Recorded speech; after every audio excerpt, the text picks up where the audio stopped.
Hey everybody, this is Captain Kyle. I'm at the Galactic Diversity and Inclusion Con in Philadelphia with the extremely talented Tim Russ, who you might know from Voyager and Star Trek Generations and Star Trek The Undiscovered Country, I think you were in as well. No, Generations.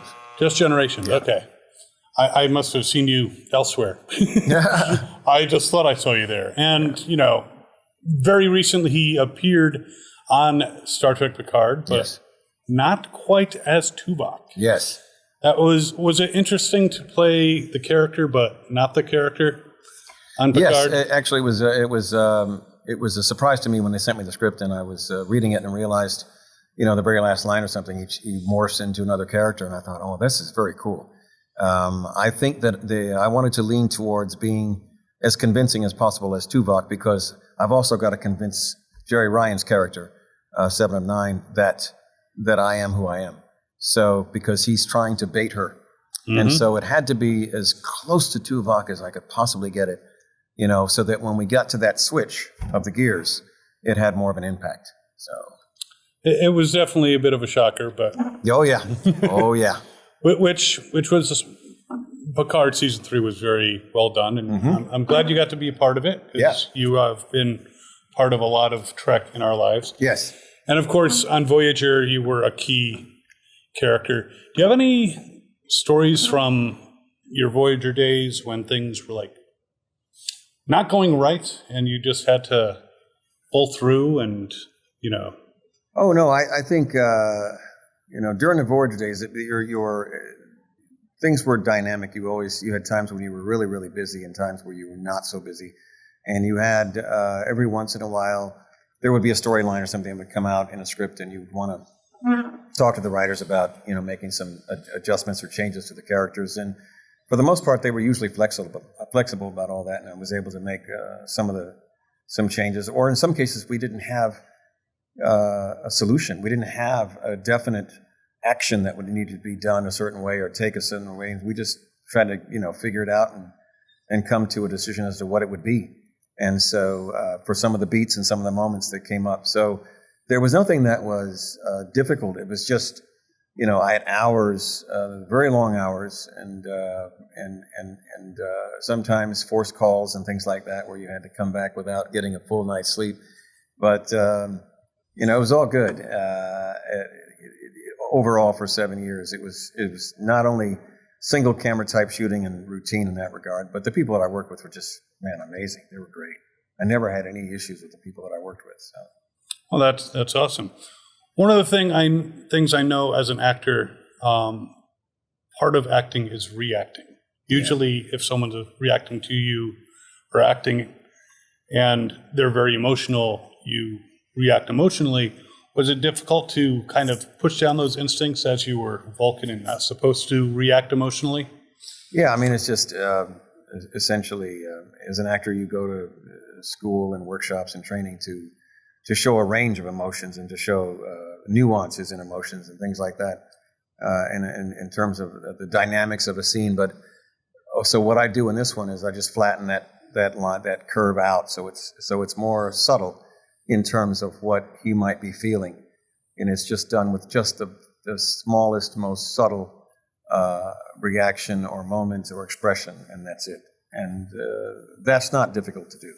It's much harder to do a range of emotions because human beings are emotional characters. So when you see a character on a screen that is in a situation where they're concerned or upset or happy or whatever it might be, you want to portray that convincingly in a fictional piece when you're pretending to be somebody else. That's tricky. That's the stuff that's hard. What I'm doing as Tuvok's character is not, for me, not that difficult. It's just taking everything down to the most subtle sort of level. I don't have to go up and down with the dynamics and the valleys and the canyons to make this character come to life. It's much more level and much more even keel. So to me, as an actor, it's easier. Huh. Well, that's very cool that you actually, you know, I would think it would be difficult because if someone's yelling at me, my response is to be emotional, but that's just me. Yeah. Now, you've also done a number of voice work. You've been doing a bit of voice work. You were Lucius Fox in Yes. one particular thing. How did you get involved in the voiceover part of acting? Years ago, I took a couple of voice acting lessons in LA, and then eventually I started out doing audiobooks. I did 3 or 4 audiobooks, and from that point forward, I started booking video games, and eventually a couple of commercials and things like that, and it just sort of evolved into what it is now. The very first gig I had was an audiobook, and I was invited to read for it. And it was just a short story. And then eventually I did 3 Trek audiobooks, the Genesis Project, I think it was called. And then after that, it was a bunch of video games. And I'm still actually doing a lot of those. And those come out of, they just come through my voiceover agency. I'll contact them and ask them, if you can come and do this or that. And we go do them. So, it was just, at the time, as a result of being offered an opportunity to do it while I was still on the show. I think I was still on the show at that time. And I took them and just, it kind of rolled from there. Now, do you approach voiceover roles differently than the live action roles? Oh, yes. It's very different. It's an eye-opener when you get in and do, say, for example, animation.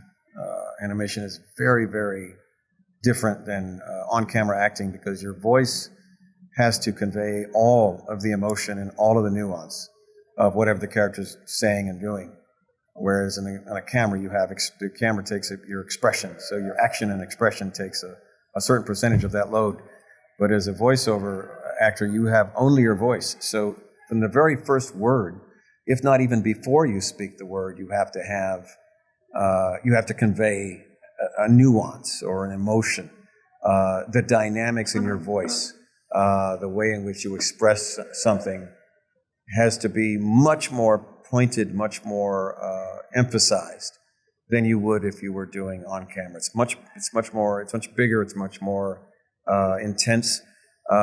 You have, even the way you breathe, all that stuff has to be done by your voice, and it has to sound, your frustration or your emotion that you're conveying has to come out in the nuances of those phrases and sentences, and it's very different, and especially even more so in terms of animation. Animation's the greatest, and then the video games right up under that before you get to the commercials and things like that. It's really very subtle and very nuanced work, voiceover work. Very difficult compared to, in my opinion, compared to on camera. It's harder.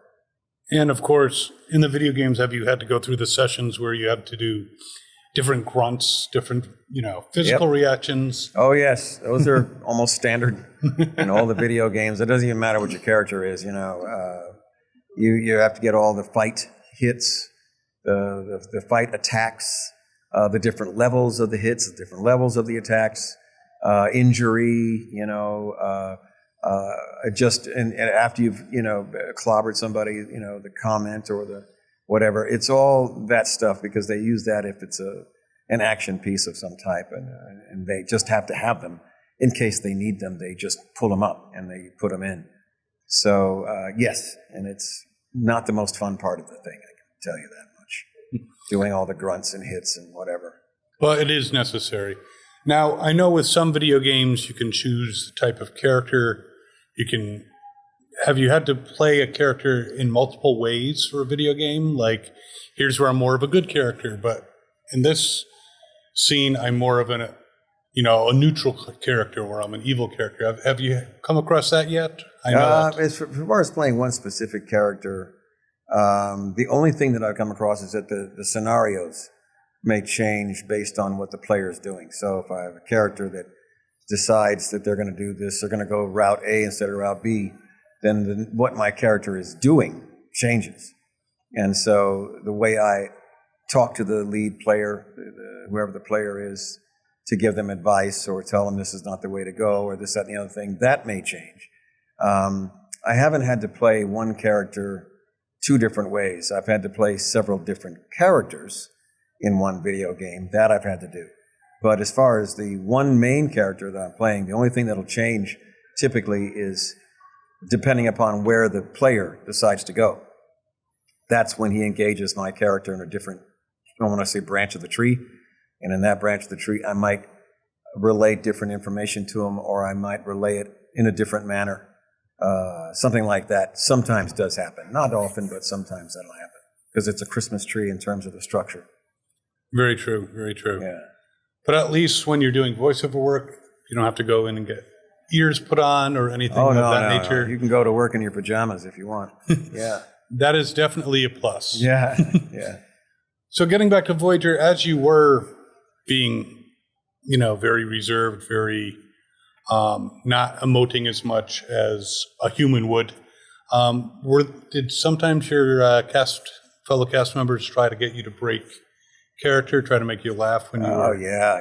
It was every once in a while they would do that on the bridge, and working with Ethan Phillips, who played Neelix, he liked to do that quite often because he always told jokes anyway. And so he would always be trying to bust me up and make me laugh and stuff. And sometimes I would pick on Garrett, try to get him to shake him up and, trick him and stuff. I couldn't get Robbie because he was in front of me, so I couldn't do anything with him, but he could always try to get me because he was in front of me. So when they're on me, he's off camera. So, and I would every once in a while try to pull a couple of things on the cast, when I had an opportunity. I might try some stuff just to get them to crack on camera. But, oh yeah, we were all at some point in time foils for each other in terms of trying to get each other to crack up because, after 16 hours, you're a little punchy. Is there one particular attempt that succeeded that you're particularly proud of in getting your fellow cast members to crack? Oh, yeah, I think I got Robbie once when he was laying on the medical bay table. I was supposed to say something or do something. I was supposed to try to meld with him because he was injured and he was unconscious. And I was going to try to see what was in his head. But instead of that, I started singing this song really loud right on top of his head. So he was kind of shook up about that. And the thing about it is that he has to go back and do the scene again, with that thought in mind. So can't get it out of my head. What song was it? I Feel Good, James Brown. I can see that. So are there any new projects that you can discuss that you're working on? Right now, working on a biopic that is, right now we're in sort of very, very early development stages. It's going to be shot in France, so I have people on the ground in France who are attempting to secure actors for that project, the lead actors, 2 or 3 of them at least, and also a production company. We have a service production company we're trying to get the financing and or a network or studio behind it. So that's a biopic working on a sci-fi project here in the States, which is being developed by a producer. We're doing all the CGI right now. We're getting all the models done and the CG done for parts of the trailer that we're going to shoot. And it's a feature. It would be a feature.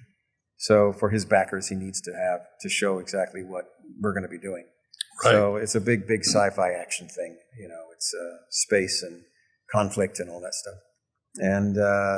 And then just a supernatural thriller that I'm working on, which is in the hands of another producer as a feature, and that's a much smaller budget, much smaller scale, simple story in terms of the location and the number of actors and things. And that's being looked at right now, just again securing the lead actress. I think they were talking to this actress who's agreed, I think, to come on board.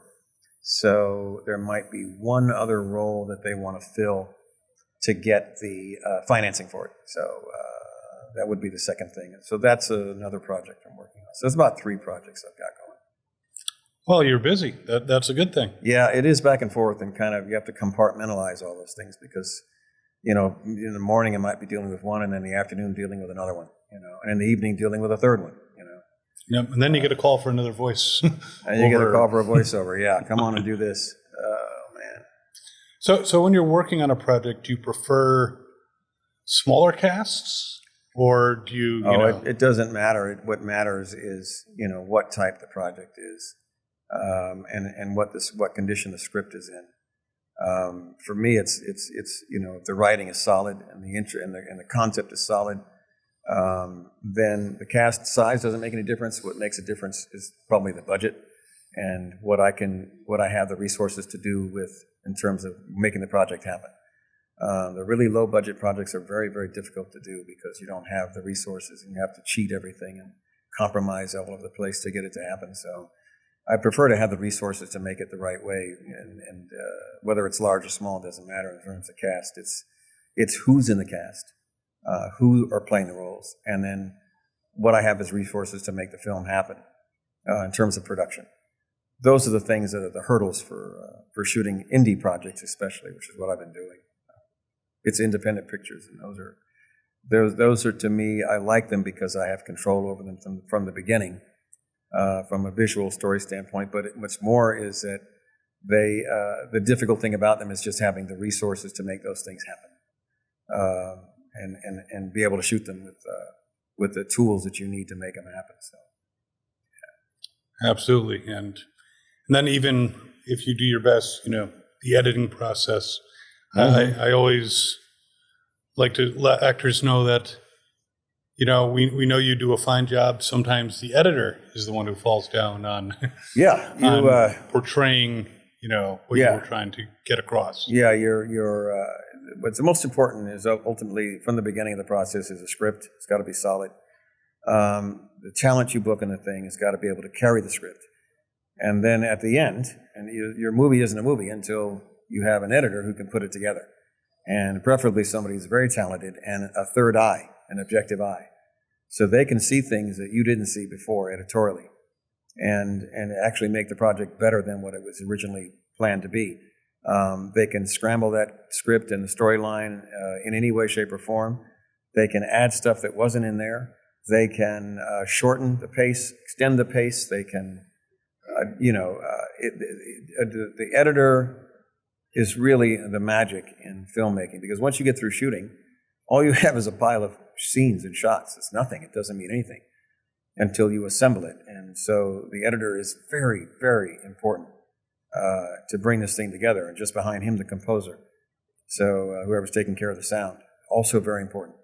But the script and I think the stuff in between, outside of the actors being talented, your crew and your director, hell, you could make that thing happen with a good DP and a really talented actors.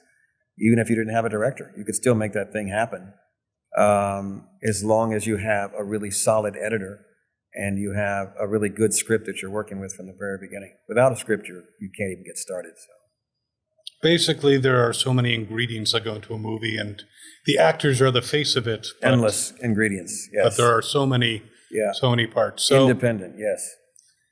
Now, is there anything you'd like to say to your fans out there before we wrap up? Oh, well, I appreciate you very much following the Trek world and the projects that I've worked on in Trek, and hopefully you will be able to see the other work that I do as well. My website is timrusswebpage.com, and I do post the projects that I'm working on there. So please keep abreast of those, and I hope you follow those as well as they come to fruition. I will keep everybody updated and informed on my Facebook page as well, and Twitter. And we'll have links to all that down in the description. Tim, It has been quite a pleasure. Great. Everyone out there, thanks so much for watching. We'll see you next time. And as always, have fun and follow your fandom.